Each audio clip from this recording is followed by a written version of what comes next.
There are a variety of brain tumors that can occur in the brain. We call as meningiomas. They occur around the brain and the membranes.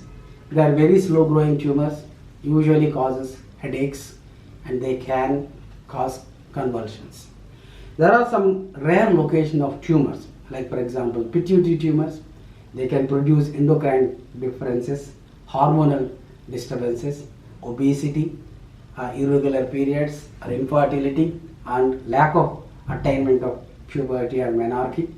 Very rarely, very early puberty called precocious puberty in a very young age. And the other tumors what we think of are arising from the brain itself. Now there are tumors which arise from the smell nerve, which cause the loss of smell, so that should be picked up very easily.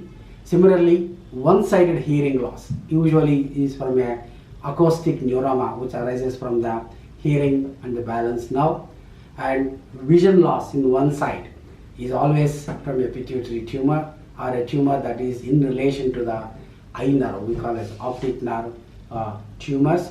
And any swallowing difficulty could be because of the lower cranial nerve tumors.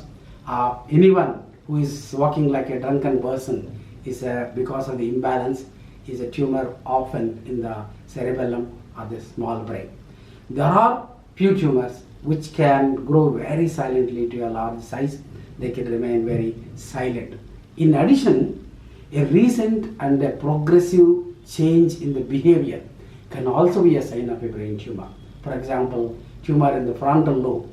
Either they can suddenly become depressed, apathetic, not concerned with the surroundings, or they can become hyperexcited, or an abnormal behavior which is of recent onset and is progressively increasing can be a tumor from the temporal lobe, or certain rare seizures, for example episodes of laughter, gelastic tumor, epilepsy what we call, or an abnormal abominable smell is called an uncinate seizures.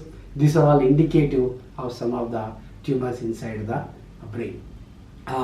Nevertheless, whenever there is a suspicion of either a neurological abnormality, progressive headache, or a progressive neurological deficit, or a progressive behavioral disturbance, or very rapidly progressing memory loss or dementia, should be investigated for the brain tumor.